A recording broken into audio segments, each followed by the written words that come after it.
Hello and welcome to Experimental Movie Director, the casting link. Now, first of all, it's not about casting as in choosing performers for your movie. This is a different type of casting, or shall be revealed. This episode is about structure. The structure you choose for your movie. What is it? And why is it literature? You know, I have this ongoing thing that cinema is not yet its true art. We haven't really decided or discovered or made what is truly cinematic, or we've lost it. We've lost what's truly cinematic somewhere. When sound came in, one might say, according to some people. Again, won't go down that road as yet. Look, the casting link refers to this baby, I Ching. Now these are cards, but essentially it was a book.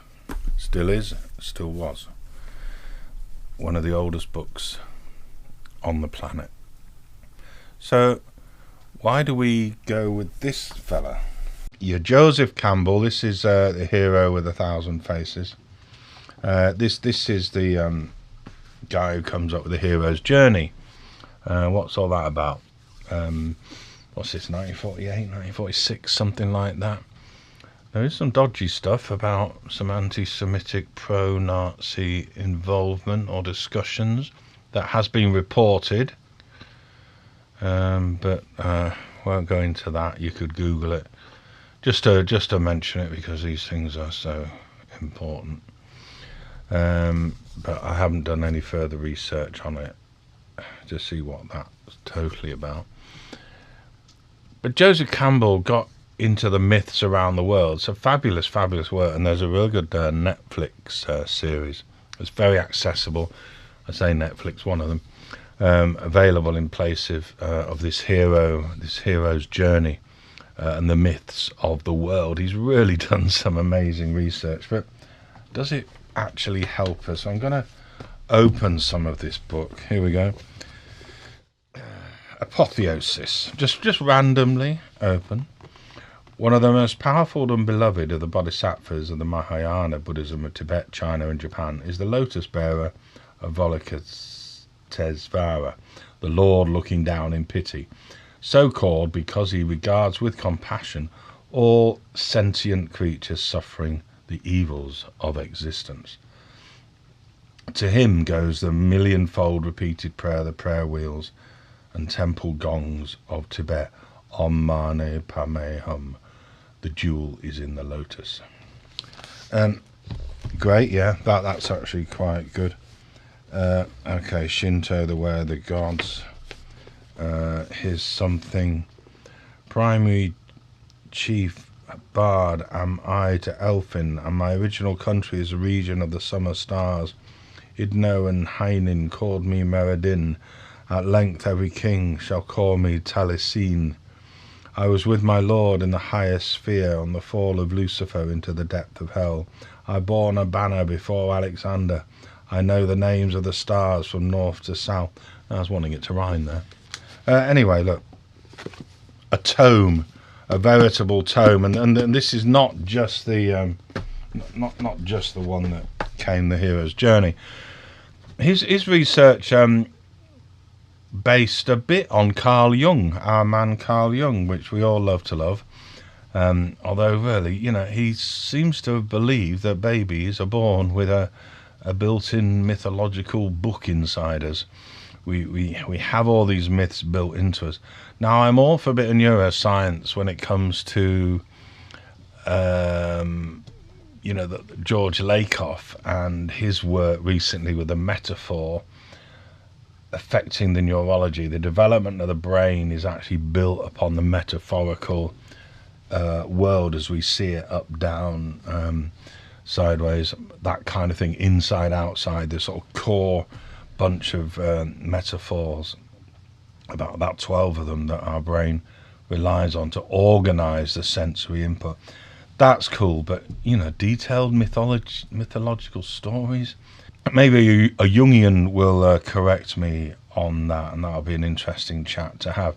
I mean, at least he gave up Freud. Freud is just pants, just ridiculous nonsense. Useful idiot, useful nonsense, but it did set up the fact there's more to us than class and wealth and that to define our identities.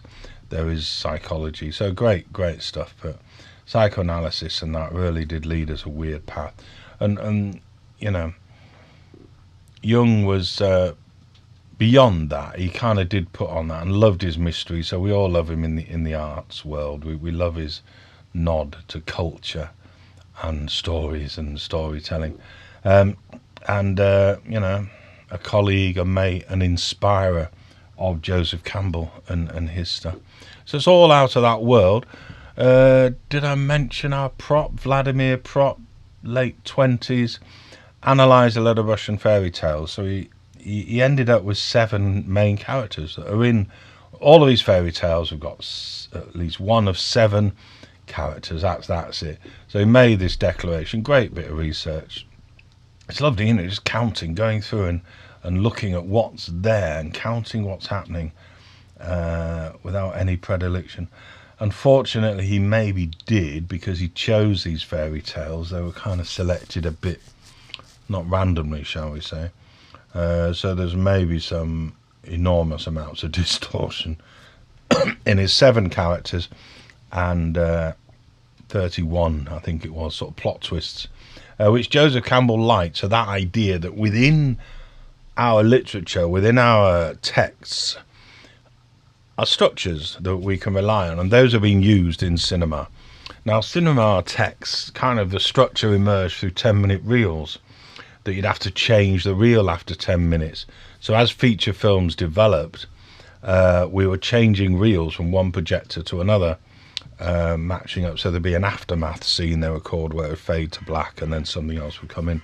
So you'd have sort of 2 reels for the first act. You'd end up with 4 reels in the second act, 40 minutes, 2 reels at the end. We get our 1 hour 20 kind of feature film. So we end up in those kind of 3-act sort of structure, classical structure of a movie.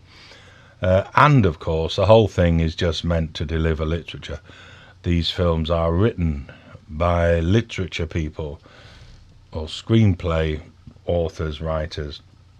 They have beginning, middle and ends. They have all this kind of stuff, and it's a bit, for me, point the camera, get going, see what happens with these performers.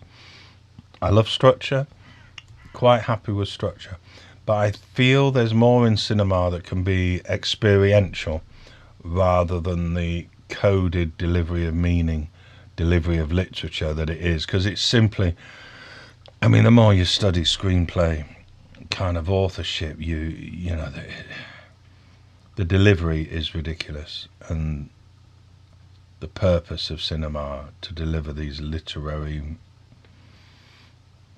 tropes, elements. We don't need it. It's a very different thing. Literature's a very different thing. Wonderful thing. Not a problem with it, of course. But, you know, let's just see what cinema is, eh?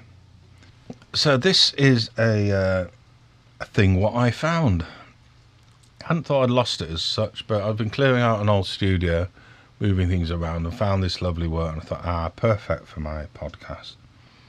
Absolutely perfect. This is something I did down Fleet Street for the School of Journalism. The newspapers had left by then. It was sometime in the noughties, and did this, and I took down this stuff about the casting link, my proposal of a new kind of traversal function. More on all of that later, but part of, are we dealing here with cinema, linear, or are we dealing here with non-linear, computer games, hypermedia and that kind of thing? So this comes from an era, this lecture called The Link, from I Ching to September the 12th. This comes from an era when we were massively into hypermedia. The internet was beginning to rise. Hypertext authors were thinking, oh, this is great for my stories and my texts, my works, because they are interactive. They demand choices that the author makes, the reader makes, sorry. So very sort of functional and very, very exciting at the time. for those into that kind of thing, and borrowing off the emerging computer games, which are not that sophisticated, but getting there. Of course, now we have a kind of mashup, but how can we examine today a bit of this historical perspective, but also some massive theoretical perspective? Not theoretical in terms of, oh, maybe, but theoretical in terms of scientific analysis, breaking down what's involved in a computer game in the sense of an interactive space, the non-linear space compared to the linear beginning, middle and end. So that's what this is about. The I Ching, the Book of Changes. And September the 12th is a computer game that involved bombing terrorists. And as you killed them, it created 2 or 3 more. So there's no way of ever winning. The more you killed, the more it made. So it was like a critique, a comment on life after 9/11, basically. Let's get on with this, yeah. So Aristotle, talk about getting on with it. We'll go right back. So he's got a sense of beginning has no cause. We open the movie. There it is. It's all right. We started. The story has started, the fairy tale started, the mythology starts. There it goes. And, what's he say? The end is the result. Now, I come as a therapist here, and I'm thinking, that isn't people's real life, that the beginning has no cause and the end is a result. And yet we do kind of come to films and literature for catharsis is a word I don't enjoy either particularly, but we come for meaning, we come for understanding. And Peter Brooks, theatre guy, talks about the closure, helps us to interpret what happened in our lives, what happened on the stage in his case. So we're looking at this sort of search for meaning within a text and what that is. And Aristotle, lovely stuff on poetics. Which really just set the whole scene for literature for the next few thousand years in many ways as a philosophical, cultural thing of stories and that. It involved criticism because inside this you've got this idea that we know whether one text is better than another text because people are thinking about it and writing about it and analysing it and talking about it, just talking about it, like that play last night. What a show. Amazing. I didn't once ashore and the king doesn't like it, but people are loving it and Shakespeare's pulling great big crowds. And this discussion of the text has always been part of our art forms. A movie just lends itself right into that, of course, because movies are all about the mainstream Hollywood, all about that first weekend. Did people show up? Did they enjoy it? What's the vibe? Great stuff. All the streaming figures. Less and less is a movie about, well done, you got that out, and gradually we'll see it in strange film festivals and that kind of thing, because you put it online, off we go. So we got a sense of criticism, comment upon the work. We can analyse a text from Aristotle to Peter Brooks. My point is, well, I like the phenomenology. I like posh word for experience. I just want the experience of being in a cinema or in your front room, under the bedclothes, watching your screen. The experience of being there and experiencing that screen, because it's photographically real. And that's different. It moves, it's photographically real, it mirrors the world, and I'm not so sure our sensory apparatus really knows the difference. Just as a therapist, we know that it doesn't know the difference between our self-talk and other talk. Those things lead to very difficult problems, things like borderline personality disorder. I think it, therefore the world is that. Well, the world isn't that, but it's a very, very powerful tool. Our control of our mind, our expectations of what life is. And I'm interested in that in cinema, and how cinema is uniquely placed with its emphasis on the face, the huge big screen that moves and talks. It's like being with a person. It's like being very close to a person. And I'm not so sure our brain really knows the difference. It's a very powerful art form. So it functions in a very different way to literature. Literature can spend 2 or 3 pages exploring what a character is thinking, their fictional mind. What is this character thinking? Cinema doesn't do that. We see a face, we see a look, it's done. 30 seconds, 10 seconds, etc., etc. So we're in a very different world. That's just one of the examples. Why does literature so attach itself to cinema? It's obviously good for literature. What else are they going to do? But does cinema need it? I don't think it does now. I think we can find other ways to structure and present a cinematic world. Other ways other than literature. And that's what this is about today. Henry James there, really universally relations stop nowhere. You know, it doesn't, in the real world, all these connections we make, all that meaning, that closure that Richard Brooke's looking for and expecting, that Aristotle, the end is a result. No, not in the real life, not in real people's lives. That's the potential, I believe, in cinema. I think cinema is a different art form, does not need to be harnessed by literature to do what it wants to do. So the link is perhaps it's completely destructive. You can be reading a page and then go to page 78, go to page 62, go to page 34. Just as you play a computer game, you can choose levels, choose weapons. You're doing different things, choose personalities, choose characters. You're kind of in a different game. So where is the reader as such? Where is the author? Because everyone's seeing something very different. But you're going to break it. It's going to break the work. So that's the potential here, that it breaks the flow, breaks the control of the author, and of course the scale for the distributor. Is it a book the size of a car, or is it just a digital download? Or though the link has freed the text. It is free. With the link, we are now free to go from here to there, to anywhere. The work, the reader, the viewer, everyone involved is free because of the link. We don't have to follow this linear beginning, middle and end. We're going to do this, that and the other. Now this is important for us movie makers to get ahead of the theory. This is what I mean, the theoretical. This is just analysing what's involved in a text, what's involved in a structure of a presentation, because we've got AI to deal with. And if AI can allow a person at home to say, oh, let's bring them back into the next scene, or let's have a series with this, let's have an episode where our character goes over here. So we're kind of looking at those potentials and dabbling with that, and if it pays, it will happen. It's going to be expensive on the fuel bills for the planet, but I guess they're trying to resolve that as well by building nuclear power stations. However, let's not go there at the moment. We need that theoretical perspective to think, yeah, but what can we do with this as filmmakers, as film directors? What does this mean for us? What can we do? So let's have a look. Where am I going? Now this is nice. This is D. Meadows Clay, I presume it's pronounced, president of the IAB, which is an advertising body, in The Guardian, 2003.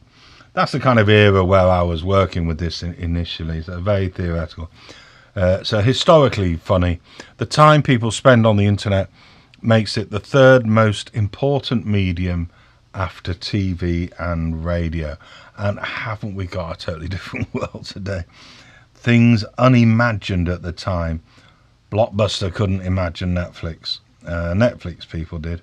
And here we are. So it's just a lovely historical perspective as people started to look at hypertext and hypermedia and what a non-linear thing could do with computer games and DVDs. Because this next quote, the next generation of DVD players will have modems. Well, wasn't Steve Porter of Zoo Digital, wasn't he correct? Because in that sense, yes, that's where it has gone, isn't it, into the delivery of linear work and film work that is very interactive with lots of other functionality. Zoo Digital were working, I'm sure it was them, based in Sheffield, not far from here in Hull, and they were working on, say, the Who Wants to Be a Millionaire game show and turning that into an interactive DVD with some very clever, well, very simple coding, but very clever application of the coding to enable, so you get the question wrong, you're then here in the show. You get the question right, you go to somewhere else in the show. So imagine trying a DVD, which is simply has got a stop button and a play button. How on earth can you do all of that? So it's very clever, very good. And yeah, they were certainly seeing where the future was going with that. Okay, so what is the text? Just a quick reminder, I keep talking about the text, and it's a bit of a theoretical thing, isn't it? It's a bit of a posh word for saying what. But it's a posh word for saying anything. Anything you've made, really. Films, songs, plays, books, poems, games, TV. And then there's linear stuff, and there's cyber stuff, cyber text, where you can jump around anywhere. It's just going to be random. We might go here, might go there. Hypertext, where you get to choose a little bit. Where's it going? What we're going to do next? And various forms of multimedia. These are all texts. These are works, authored works, made works, put in front of audiences, put in front of readers in that sense. So it's a generic word, text. Our films are indeed texts. Now, when you get to these interactive stuff, who's seeing the text? So as we talk theoretically, let's get some scope for this.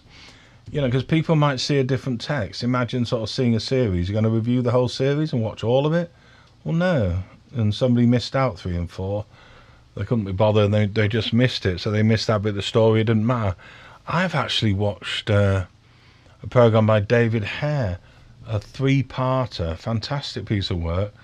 Really enjoyed it and was looking forward to the next episode, and then realised I've just watched the last one. I thought it was great. Caught up quite quickly with whatever. I thought, oh, this is good. It's complex. I'm getting it. I'm just getting, yeah, this is amazing. All these characters. And, oh, what's going to happen next? No, it ended. That was the end of a 3-part series.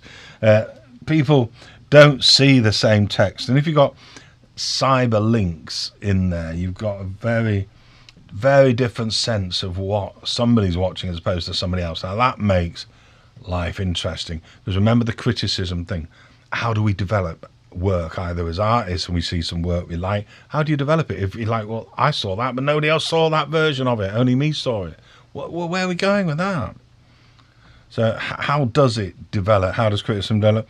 How can society make use of hypermedia? I'm loving these old-fashioned terms I'm using. We don't hear it very often. Hyper means, so you jump, we know hyperspace, don't we? You jump from here to there instantly, and you choose to go to page 87 in those old non-linear adventure paperbacks that were around. I think in the 80s they sort of turned up, maybe 90s even. That hypertext, hypermedia, you're going from here to there. Just think computer game. That's what it is. This might happen, that might happen, depending on what happens in your adventure and how you perform, or a character, or in a multi-role playing game scenario. You know, it's just that, really. So how do we use it? This mystery, the sense of no conclusion I put there, but and also, of course, from our point of view as film directors, movie directors, how do we make another movie? How do we do that? How do we see it? I mean, before we even get to, like, is it welcome? Is it wanted? So we have a bit of this already. I've got here director commentaries on Blu-ray collections. Directors do a re-edit and off they go again. The idea that a movie escapes from you the first time, that's wonderful. And then you might have another go like Scorsese did recently, Godfather 3. Much improved, better structure, all seem to tidy up very neatly. I haven't analysed exactly what he did, but yes, compared to the first time I saw it, no. So that we have this already, this sense there's different versions of a text. It's not particularly new. But if AI apparently can order a program, order an episode in the future, and I'll have this, or bring a character in, TikTok with its vertical, with your 916, from what I'm reading, the delivery production ethos is very, we're filming it, we've got it, it's out there, very, very quick. That's a very good responsive kind of thing. So we're going to get a different sense there with what TikTok's going to produce in terms of dramas that are doing well. It's a good earner for a lot of people in our industry. Fan work, of course, and what they're going to do. Vodcasts, me sat here reviewing work. When I start looking at work, do a watch along. I was thinking of a watch along that you get with football. I think, well, can I do a watch along with a film? Have the film just put me in the corner and just yattle on through it. Apart from the intellectual property of that situation, me claiming education all the way there, which it would be, but it kind of becomes a different version. So I wouldn't be doing full text like that in that sense. What else are there? Algorithms, basically, isn't it? It's about the algorithm. The algorithm is changing what we got. If you think of Instagram, my feed scrolls down Instagram, and when I moved from Premiere Pro to DaVinci Resolve, the algorithm fed me lots of lovely DaVinci Resolve clips. So I imagine for other people, we're all going through that kind of experience. Algorithm, you certainly get it on the streamers. They're always asking, wanting to know what you're watching, and feeding you from their thousands of databases. This is the world, and this is why your theory, this sort of theory, this analysis is useful. Hopefully it's useful anyway. Hopefully it's useful to you. So this book, let's have a look at this fella, George Landow, editor of this wonderful hypertext theory, hyper/text/theory, by George P. Landau, edited by. Wonderful book from actually 94. Another reason I think, yeah, get ahead, because he's got stuff in here, and the contributors or the chapters have stuff that's still unfolding today. So, this is kind of what I would think we need to understand where we're going with this AI, what on earth is happening. So he's saying here the quantity removes mastery and authority. One can only sample, not master a text. So the idea of this viewer, we can only just pick and choose, because it's huge, the quantity of work. We don't know the text like we would have known a Dickens. It's not the same. Or we know the old film. Will we know new films? Will we know TikTok series? And TikTok, really good TikTok art series. Don't just think, oh yeah, well, that's just making money. No, not at all. Somebody's going to make a really good, new form of incredible cinematic art using 916 and those storytelling things, and then it will get taken seriously. It'll happen because there's a lot of people on the planet, and we're all up to something. So yeah. So is the link democratic? Is the link going to save us, that we can move and choose? The link just allows us to choose what we want to watch. What we do is the link, the streamer button, the remote control. Is that your kind of link to watch this, miss out that episode, can't bother with that one, move on to the other? Is that what's going on? Or is it a contemporary thing? Now, I'm not sure what I mean by contemporary here, to be honest. It's quite old, isn't it, this presentation? And that's one that slipped me by. Maybe it makes sense to you. Is it contemporary? Yeah, we're a long way away.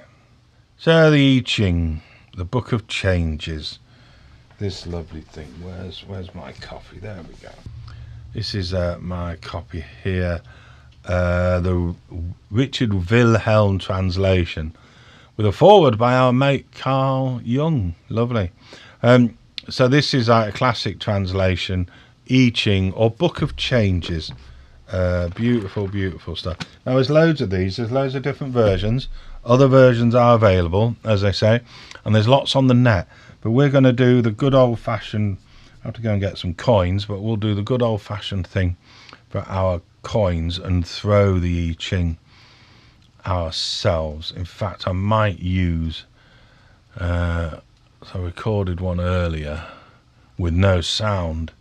So there's a version of this whole lecture from about 2 hours ago with no sound. Now, what if I use AI to lip read and or use AI to say something completely different on that other version and put that out? A different version of the text of this essay. All of these things are not only happening, they're not only doable, they're happening. Anyway, let's get back to, is it the oldest book in the world? I always thought it was, but it isn't. And the I Ching, correct pronunciation, my apology, I Ching, Book of Changes, 1000 BCE, before Common Era. So we don't say BC and AD anymore, so it's too Christian based. So it's much easier to say Common Era and BCE, before the Common Era. But we have the teaching of Ptahhat in Egypt, 2500 BCE. Epic of Gilgamesh, 2100 BC. So these are old, and by saying like this is a genuine thing, there's copies of it. So there you go, as a book, as a production in its way. And we got the Etruscan Gold Book from 600 from Italy, 600 BCE, 6 pages in gold, very nice. The Diamond Sutra, we get some Buddhism, 800 CE. So you know, Socratic Dialogues 399, 400 BCE. Then the Aristotle's On Poetics there at 330 BC. So your ancient Greek pronouncements on literature came quite late in the day, after a lot of literature was developed. So hey, if you're going to take literature and you're going to take stories and you're going to take this aspect, that aspect, 7 main characters borrowed by Joseph Campbell from the errant Russian fairy tale analysis of Vladimir Propp, borrowed by him, supported by Jung's mythologies, and go, da-da, here's some great stories. I mean, I love it. Great TV series, love it. Very accessible in the TV series, Mr. Campbell. More accessible than the book, so quite a researched, good, properly done thing. But I just don't agree with that thing for film. Forget it for film. Maybe a way of analysing the world, gone. But cinema can do something else. So we're going to do some I Ching now, show you how it works. Because this is your casting, this is divination, this is prophecy. It's like the tarot. Now the tarot, it wasn't until Middle Ages that people started messing with the tarot and using it as a game, as predictions. And then it became a game. But it's the same thing, it's the same way the I Ching works. It's a set of information. It's a set. We'll have a look at it and we'll talk about this set thing. So look, this is not woo-woo. This is not witchy woo-woo, wizardy woo-woo, down the rabbit hole, borderline personality disorder, I think it, therefore that's how the world is. It's none of those things. This is a mathematical structure of literature. So it is literature, and it's structured. And you cast a question. You have a question in the same way you want to know what happens next. In the same way you want to know, you know, what Die Hard 5 would be. Where are we up to? What Die Hard 6 would be, because they'll do it all with AI, won't they? You know, you'd come with that question, you know, and you come with a question how I feel about things, and or the issue within a movie or documentaries. You sort of find out and run that story by your mind. So yeah, there you go. There you go. It's the same thing, isn't it? It's the same thing. So why can't we use it? Why can't we use I Ching to make films? If we're going to harness literature, let's have a look at this one. Before, look at these Celtic wisdom sticks. A very other similar system. So not just the I Ching, but lots of cultures have this sense of casting. Look at these beautiful sticks with the different marks on them, as featured in my movie Under the Weather, where they play this lovely game. But you know, the same idea. You are casting, hence the casting link. This is a way of questioning a text, of creating a text. because you become the author of the work, in the sense that we'll see later Roland Barthes was talking about the death of the author, and here we are, 2025, let's deal with this. And I'm going to pause again before we go there. Let's just have a look at the maths. I just want to make sure you're not thinking this is woo-woo, this is some kind of thing. No, it's not about that. So while cleaning out the old studio, I find this, and this is my casting link folder and a bunch of stuff I was using when I was doing an MA with it. And I had a word with I was doing media technology. We wrote the course for BSc, making films and media, multimedia. So a BSc approach rather than a BA. Very fascinating. So I was in an engineering department and could talk to professors. So look at this beautiful stuff. Here's all the maths, because as I was explaining the I Ching and how it works, did I mention it works? It works. You ask a question, you get a great result. Now it's different to the fairground. We have Hull Fair here in Hull every year. You get about half a dozen gypsy fortune tellers in the caravan, and you can ask for the cards, the tarot, the crystal ball, that kind of thing, and they will foretell. And some of that is absolute bunkum, obviously, but other bits, with a system, you can get a bit more out of it. And you can obviously get the nuance of what somebody's saying back, and there's some lovely hypnosis stuff. But look, this works. And we'll see how it works with I Ching in a minute. So my maths professor colleague just wondered, well, yeah, it's a perfect system. What does that mean? Look, and he wrote it all out on the napkin. There's the lovely napkin. As I nodded all the way through and said, oh, wow, I got it. Yeah. Not really understanding. Yeah at all. Now, if you want to really understand it, so I've had another go, put it into ChatGPT, all those what he wrote, and then the ChatGPT did very well. But when I mentioned some about the I Ching, it went, said ChatGPT. Of course, in that context, this means blah, blah, blah, blah, blah. But there's loads on there online with the Google. So if you love your maths and, that sense of analysis, which is a great way of looking at film. It's a great way of doing film, counting. Look at what's actually going on. It's that, for me, it's a behavioural kind of thing. We're not culturally working with an aesthetic about movies. Come on. We can count, we can look at exactly what's going on, how a film is exactly working, and a lot of my eye movement stuff.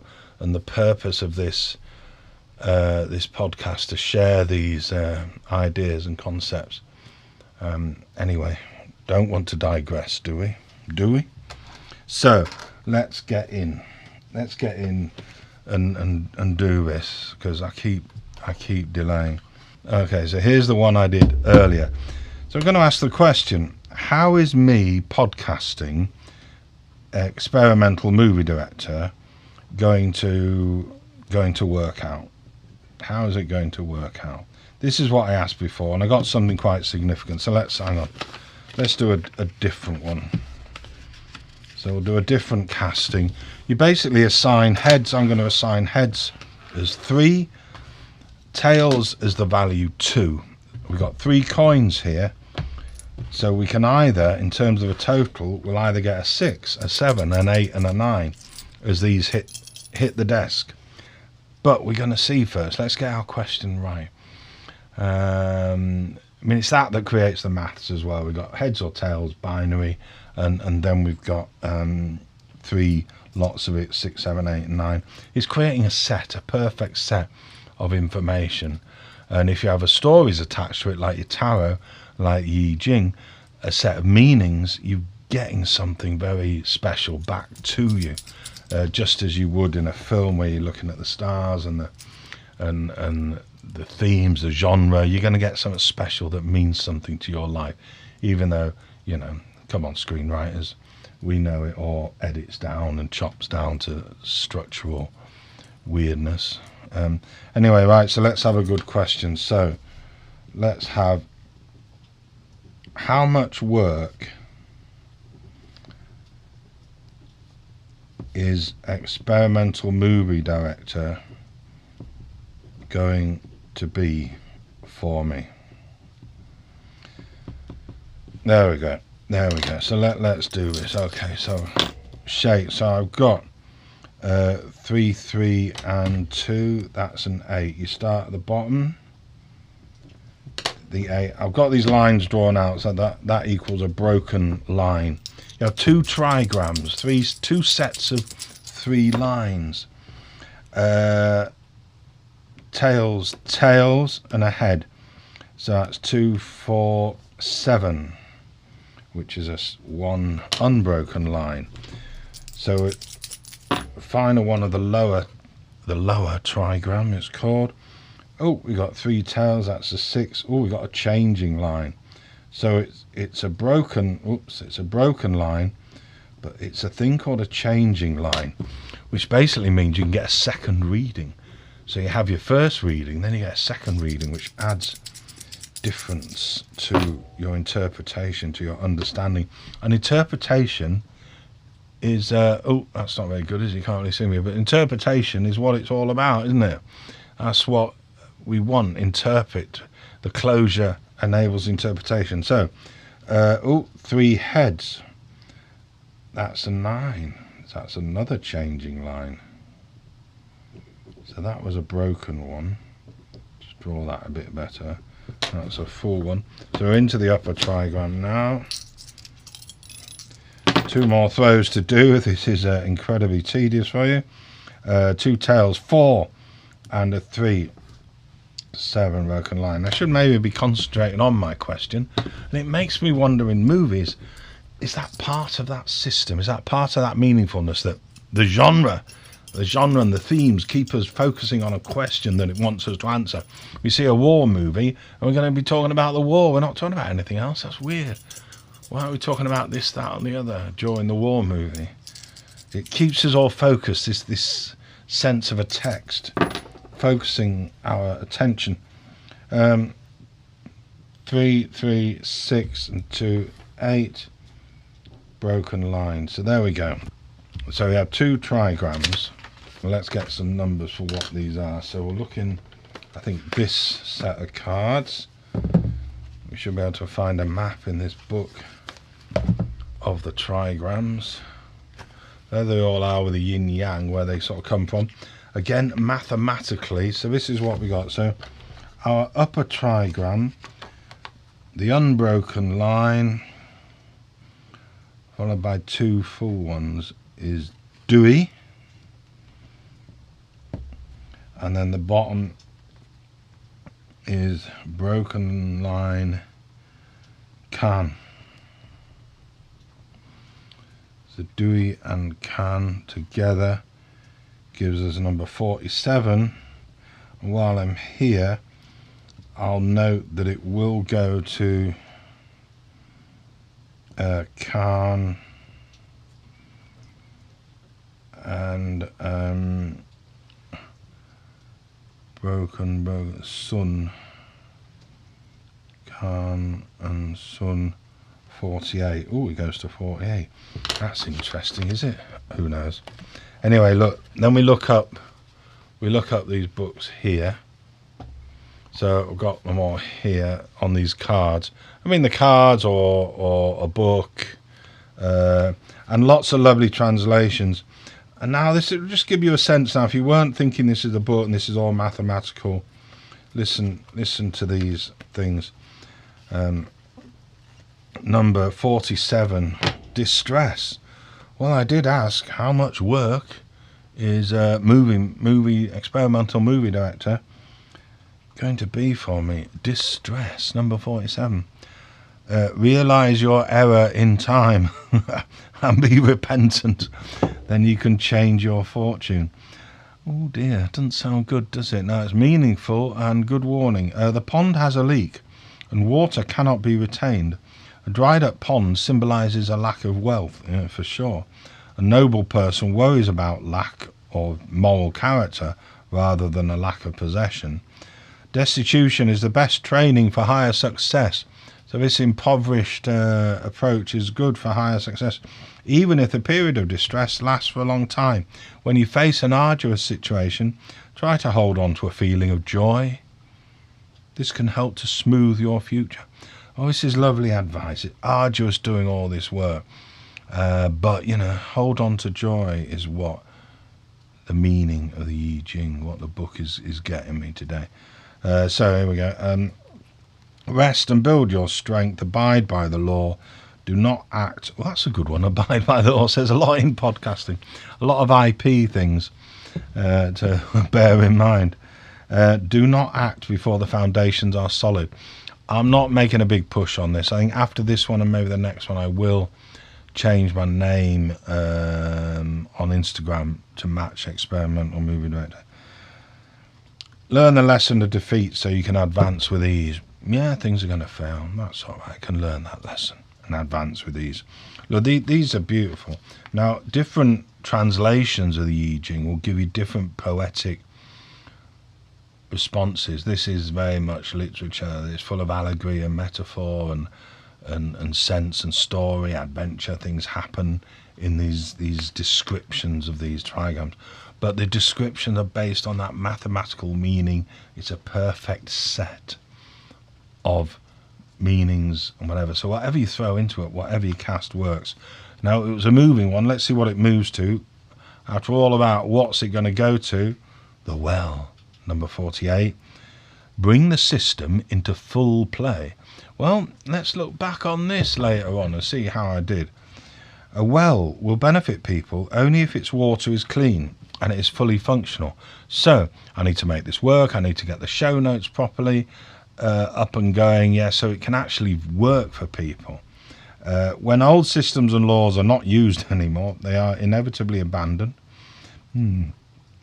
Execute the right law and the right system, like bringing a well into full use, and they will function automatically. So get the stuff together, put it on here, it will work. Carry out orders and implement systems rigorously so that others can work in peace and contentment. Yes, it don't have to bother me. Only this way will it be advantageous for you. So I think that's a nice reminder. Remember the joy. There's going to be work, but do it right. Do it properly. Get those show notes is what it's telling me. Now, it's telling me because me is saying, well, I didn't really do those show notes very well, did I? I haven't done them very well at all. I haven't done the references. So on this PowerPoint, I've done that a bit better. So at least I've got some of those things going on. But I'm not working at full strength, shall we say. So I need to get that in order. And that's what it's telling me. Get those good. Because then it sits there and people can just get on and use it. There's nothing so annoying if somebody has to get in touch with me. What was that book you mentioned? What was this? Yeah, nobody needs that. We're busy. You're busy, I'm busy. There's work to do because AI is chasing our tails and cinema can flourish into what it was always meant to be. So that is the lovely I Ching. Where are we on the whatever? So this lovely man, Espen Aarseth, I believe, Norwegian fella in the games studies in Norway. He's in this book, the aforementioned brilliant hypertext theory, edited George Landow. He's in this with a chapter on traversal functions. Traversal functions are how the games world works, because it's topology, not literature. So he's saying the linear, beginning, middle and end, linear, straightforward piece of work, that can flirt with non-linearity. So maybe as I've been talking, you've had ideas of, oh, this film does that, Memento does this, and it moves and then things change and it goes all over the place. So does Inception do a bit of that? Is that part of what I'm talking about? So these things are there. Yeah, they flirt with non-linearity. But if you're a computer game, you can't suddenly pretend to be linear. Ooh, I wonder if that's why some computer games then struggle to go from the game back to the linear cinema. Aarseth, who knows his onions. Topology, not literature. So topology is the way in which constituent parts are interrelated or arranged, from the concise Oxford Dictionary. So in the I Ching, you've got these trigrams that then combine to make 64 different hexagrams. So they are components. They're components of natural forces, wisdom ideas, subjectivity. Now, you could write your film in that way. You could write your film into a set of trigrams and simply cast the links in order to structure it, and I think it will make a lot of sense. What I'm considering, I'm doing a science fiction. I want to do a genre movie after this kitchen sink drama that I'm editing at the moment. So I just think audiences, I can just go, yeah, you know, you're into this, you'll be into this kind of idea, trying to reach that and find an audience. And I love science fiction, not so much horror. So science fiction, great. And it's called the casting link, and I am going to use this kind of system to generate a series of scenes of topology. Now, what? I'm sorry about this pronunciation. Aarseth? Is it? I'll say Aarseth. He proposes textons and scriptons. Landow edited the book. He's on about lexis and lexi. I'm not so keen on that. And the lovely thing is, cinema always got this: shots and scenes. So hey up, cinema is kind of, we're there. We have shots and scenes. We have shots and they build to make scenes.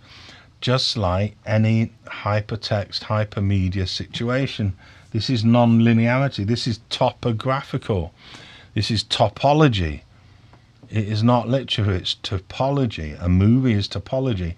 And increasingly, the way we consume a movie with our second screens and streaming and different versions of movies coming out all the time, it is kind of topological. Get in there. I'm going to do a lot more with the casting link next year, see what that goes. To the point of screening these scenes, these scriptons, in different orders, so that no particular screening is the same. Now there's an experimental movie.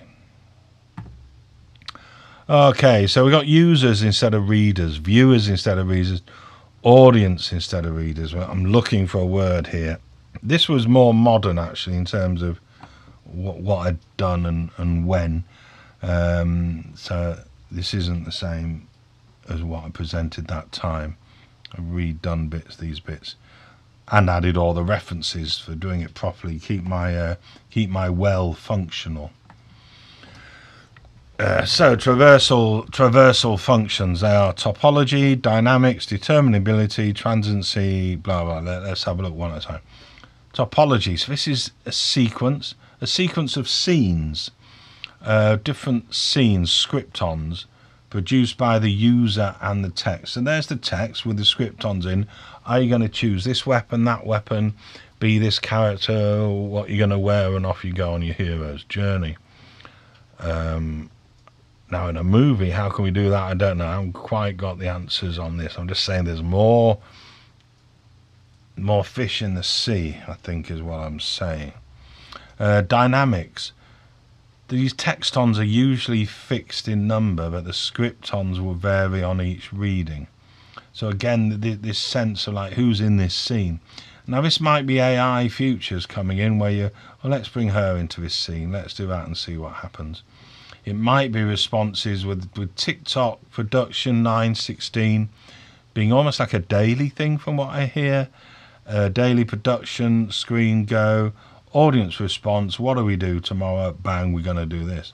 So, potentially these things are really beginning to change for us, even if AI doesn't get there. Determinability. What is next? A scale of the stability of traversal functions. So we have a lot of data-led streamers, and they commission new series. Now what he's saying here, and you remember we're going back a long way here, 94, this kind of stuff first published. The theoretical is, think of Batman. So you can't say, when I was younger, you say, do you like Batman? And you go, yeah, because Batman was poof, it was the TV series, bang, bosh, biff, all of that. And yeah, we love Batman. It was great. But you can't say his last 20 years, do you like Batman? Well, which one? because there's been so many useful arguments and interest from fans and the rest about the Batman and different approaches. You can't say, do you like Batman? It has to be which one, which version of the text Batman do you mean? So this is the thing, if you've got more iterations of a text, where is your criticism? Where is your development of the audience, your fan base, for want of a better word? In a world of like AI iterations, this thing will move really fast. In the world of 9:16 quick productions, this will move really fast. How will anyone actually be able to go, oh, it's good that? And if you can't go, oh, it's good that, then how do you ask your mate, did you like it? Oh yeah, I like you because you like that. I get you, you get that. Because nobody got anything. Because we didn't see the same thing. It's a different relationship between the text and the reader. Now, cinema needs to be right in that mix. Cinema is in that mix, always has been. Yet I think we haven't noticed. We haven't noticed its textons and scriptons and its witnessing of the world. We witness the world of cinema. We turn the camera on the world. It's photographically real. And it's huge, this face, and we just experience the face. It's a psycho-linguistic reality. It's not a critiqued aesthetic product as much as other art can be. Cinema has got this instancy to it that's phenomenological. It's experienced. It's not criticising development. We're not awaiting the closure so that we can understand. We're not going, the result is the end. Because, oh, they'll do another series, won't they? They'll do another movie, won't they? You know what I mean? It's a different game, and I don't think we've realised this enough. And then it got caught up these last 20 years with these hyper media situations and these games, this topography. Right, where are we up to? That was determinability. Transiency. So transient, intransient, synchronous, asynchronous. Does the fictional time relate to real time, or is it arbitrary? What's happening? In my experience, you have the first scene, great, this is good, go about 6 months. Oh, it drives me bonkers. Just write the script and start at the beginning, will you? Give us a bit of Aristotle. Maybe I do love literature, really. I just want Aristotle, the beginning, move to the end, that's the result. Marvellous. That's the structure. Let's play within it and I'll understand everything that's going on. But, nah, it doesn't work, does it? You get bored and it's not enough, and it's broken by too much freaking literature, too much actors' delivery, too much delivery of all of that stuff, and the delivery is ferocious. You know, when as a screenplay writer, you see how every line, every scene, every camera shot, as a director, you see every camera shot, colour grading, sound, or delivering the literature of the script. Because the script is what was signed off, remember. People sign off a script, there's my money, you make that. If you don't make that, you're not working in this town again, as the saying goes. You know, make the thing that I bought, make that what was signed off by all the experts and the people with the money. And if you don't, you're not doing the proper job. So everything goes to that script. It's just a production thing as much as a creative, artistic thing. I know, I suppose I'm taking it as a great thing that here, you know, literature, get off cinema. Cinema is a seventh art and we will prevail. But leave us to work out what cinema is. So I'm inviting you all, experimental movie director.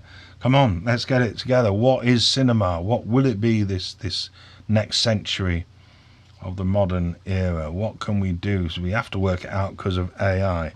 So anyway, there's transiency. I will leave all this in the show notes, by the way. You don't have to make notes as we're chucking through this. This will all be there, you see. Functional well. Thank you very much for our I Ching. So, user functionality. Are we interpreting what's going on like a linear text? What's happened here? What does she want? What's he doing? Yeah, interesting. Or are we exploring? Let's hit a link and go somewhere else with this. Let's watch this episode. What do we... I mean, when have we had like a documentary series where you go, oh, hang on, I need to know more about that. I need to know more about the planets.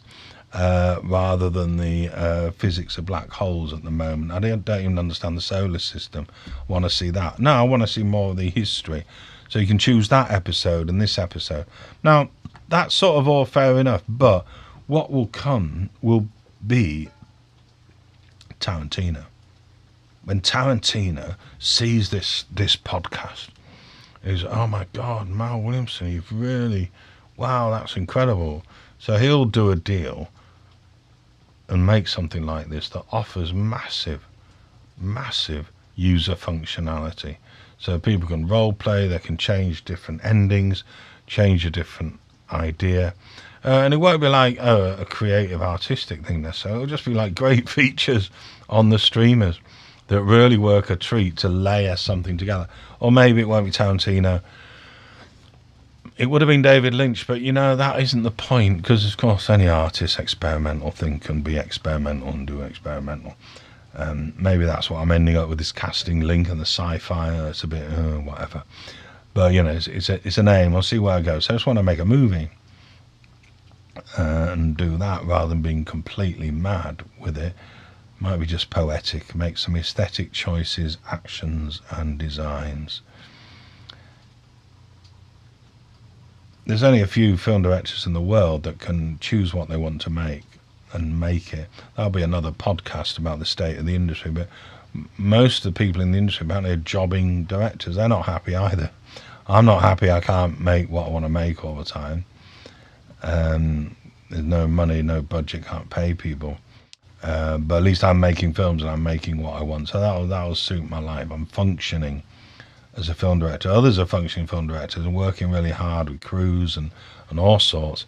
And they have to do this, then they have to do that, and they're earning and paying their way through life like we all do in the working classes. This is our game, to carry on working. There's a handful who can make what they want and get the money they want. And that is changing, isn't it? Because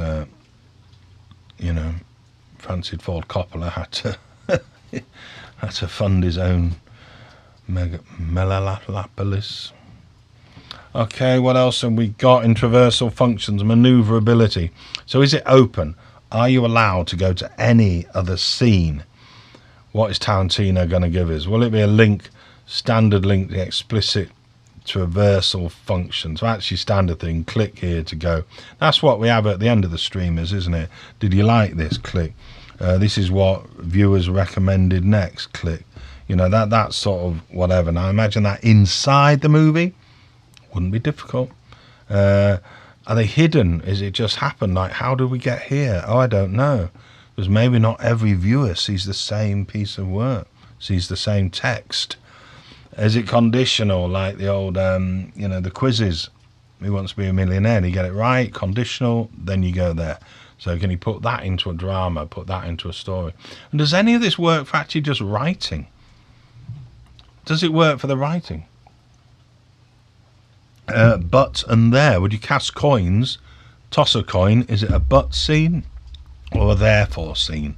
As the people who did South Park recently heard, and I love that. The next thing, well, this happened, but this, or this happened, therefore this.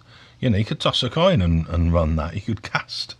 Is casting link useful for writing as well as reading? Okay, my definition, my name, my thing, the casting link based on your oracle type of stuff, a randomized inquiry to a perfect set, made meaningful by ritual. So like the ritual of like going into the cinema makes something meaningful, or opening your phone under the bedclothes and watching some cinema on your phone. It's a meaningful ritual. You're expecting something, you're expecting a delivery of work, of a text. But we're going to randomly ask that question. And I wonder, in a sense of literature, an experiential sense of literature, rather than the analyse, the critique, the unfolding, the closure. Well, no, the experiential sense that actually the genre helps you ask those questions. The star system, known actors, basically, that helps you ask those questions. It keeps you focused on the questions as you toss the coins and look at the next scene, look at the next episode. Is there something else that cinema works on? It ain't literature, come on. Cinema is not literature. This brain does not know the difference between the photographically moving image in front of it and another photographically moving image. We have mirror neurons, we have we have eye movements. My big thing, the cognitive eye movements that reveal and communicate what we're doing and who we are and how we are. And cinema is the first art that brings that, because painting didn't, photography didn't, it doesn't move. It's the movies. That's massively important. It's movie and literature, of course. You have 3 or 4 pages to describe the mind, the fictional mind, what a character is thinking.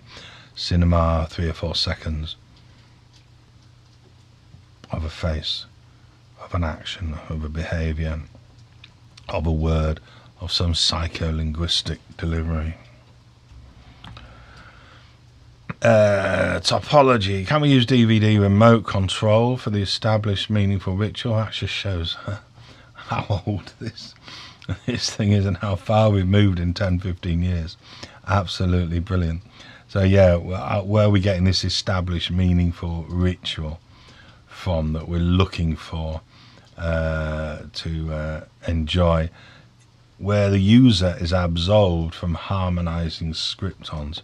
Because of course movies are a sit-back thing. We don't want to have to harmonise the scriptons. You're playing a game, it's you sit forward, you chug, as they used to say. I mean, it's comfort all the way now, but you are harmonising scriptons, a lovely phrase. Thank you, Espen, Aarseth, for that one.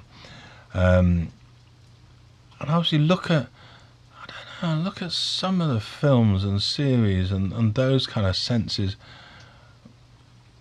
I'm harmonising scriptons as I try to understand what this is about and what this is and that kind of thing. As we have the diversity, we're harmonising scriptons from one culture to another, from one community to another, from one fan base to another, as we're making sense of what's going on. This ain't literature. You read a book.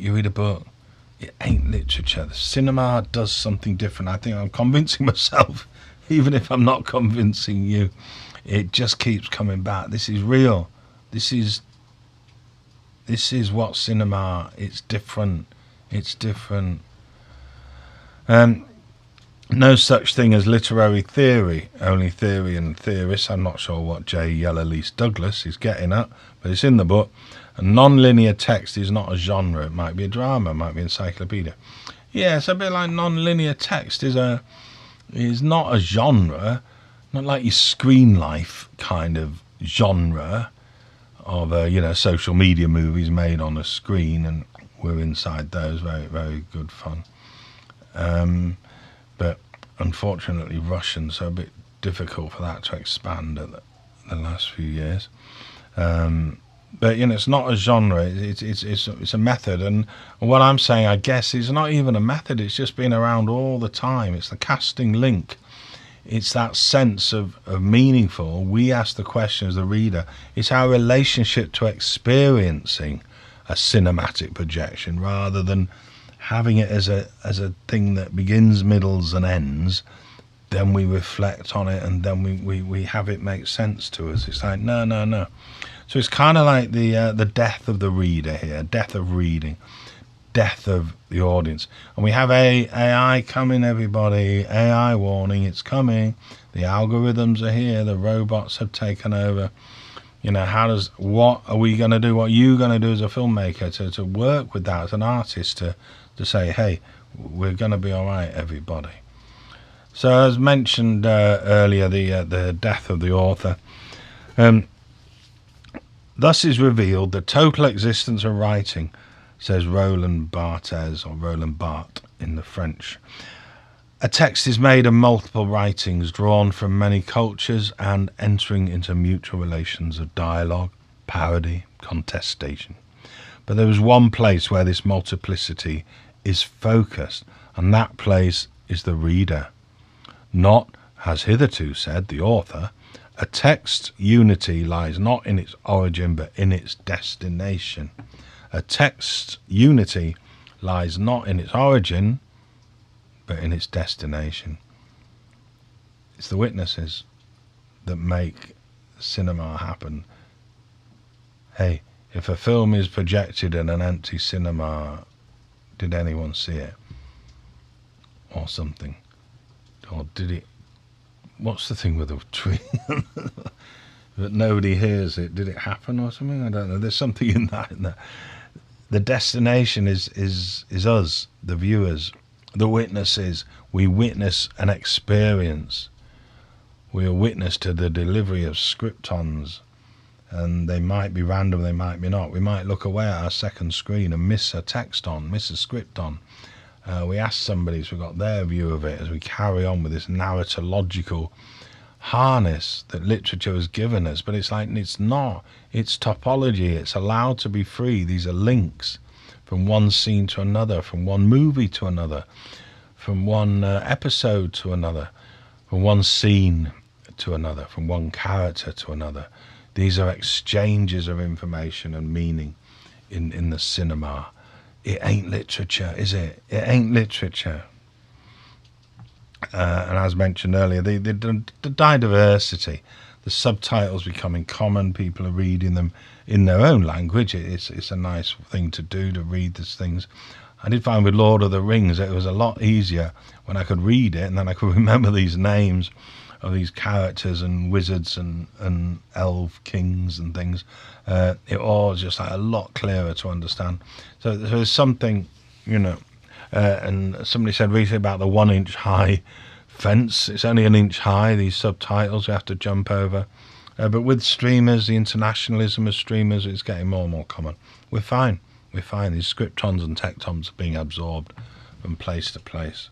The death of the author, it's all about us, the reader. If you want to have a look at something really weird, there's the YouTube link for a book of 100 trillion combinations of a book. 100 trillion different combinations. So, you ain't got a text. How is that a text? No one's ever gonna read it. No one's ever gonna understand it. So you just, as Aarseth says here, I rejected my reading because it told me I was not a real reader, since what I was reading was not the real text. If we want to know what's going on between non-linear texts and their users, we must come up with a concept that implies both more and less than reading. So that's a challenge, mate. And if it ain't literature and cinema, what is it? What is the term, the concept? So do we have film users, cinema users? I'm going witnesses.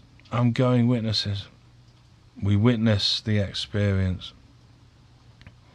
So there's more there on the death of reading. That's great. But there we go. What is cinema?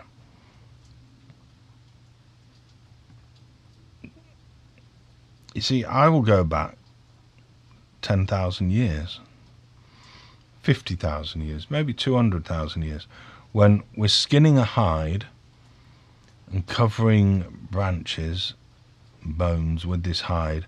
Now, skinning a hide, Gatton did the work. There will definitely be podcasts about this whole thing. But it creates holes, and it creates camera obscura effects, where the light, rectilinear propagation, it goes in straight lines, it goes through a hole, and that hole then creates a projection on the inside of where you live. And remember, caves all had hides in the front of them. When you realise that, they all had little holes then, didn't they, overlapping, and projections went inside, so you could draw around it, create an animal. Fairly easy to flip that upside down and just start to create symbolic representation of what's outside, because you're seeing it. You're seeing that projection. Now, typical, we like to think, some sort of religious stuff, but no, it's your dad out there. He's out there. You can hear him shouting, but you can see his symbolic representation projected on your tent. And the research is that Mike Gatton did is like 15 times a year people would see this. You know, that's the earliest cinema. And some say from that it helped to create language, because it was a symbol. It's not my dad, it's not my horse, it's that. So your language can develop, your whole conceptual situation of cinema. It's the first art if it helps to develop language in itself and helps to develop the brain, as mentioned earlier. The old George Lakoff metaphors. There's about 13 metaphors, core metaphors to all language and to our experience of the world, inside, outside, up, down. These metaphorical positions, and that help to develop our actual neurobiological aspect of the brain. So, you know, this thing of cinema is an experience. It all ties together for me, an experimental movie director. This kind of makes an awful lot of sense. So, cinema is that projection of imagery. We are experiences of natural phenomena. We are users. We are witnesses. Can I make a film? This is what all this is for, this theory. This theory is not to analyse. Some of what I'm about is about analysing past movies, and I love that research that happens, but this is about making a movie. How can I use this to make a movie? How can you use this to make a movie? Let me know. Let me know what pops up and what you're thinking. Because that's the challenge. And AI is moving faster than we are. But we need to kind of understand what to do in our art, etc. Does cinema is a randomizer? Is it a randomizer? You know that random thing you do the coins, the yarrow stalks, you cast the oracle with a random element, a question in a random submission to that perfect set in the meaningful ritual. So, like, where's the randomization? Well, you know, if cinema is dependent on the weather and the sunlight, as it was when it first started anyway, that's why it all moved to Hollywood, so it was brighter, then there's a random element of the natural caper of the world. It was certainly random when it was just holes, and you can still see it today. You know, laid in bed, and just above the curtains there's a projection of as a car goes by and things like that. We see camera obscura things pretty regularly ourselves, I'd have thought, and you can make ones easy enough. Draw the curtains real dark and make a little hole. But what do we got here? What was trying to say? Projection is not just at the end, but in the production. Because first cinema was not recorded, it was rehearsed, it was made up. So this early, first original cinema, original art, was rehearsed. The shaman would put on the mask, and the mask would be upside down, so they'd look the right way up inside, would be working out where the sun was coming from, and like, boom, it's going to light me, that's fine, or I'll put a fire here, and whatever. So that's fine, they'd be rehearsed, but the actual making, was there a randomizing effect on there? Or is it that it isn't randomized, that cinema is the Yi-Ying, but it's not randomized. You're not casting in a randomized way. Is that you're closing the links, you're closing the traversal functions to present them in a certain way. And that's why people think it's all literature, but it isn't. It's topology, actually. Obviously that is a theoretical perspective. It's not fact, but what I'm saying is factually, it's factually there. You could take that view, you could take that position.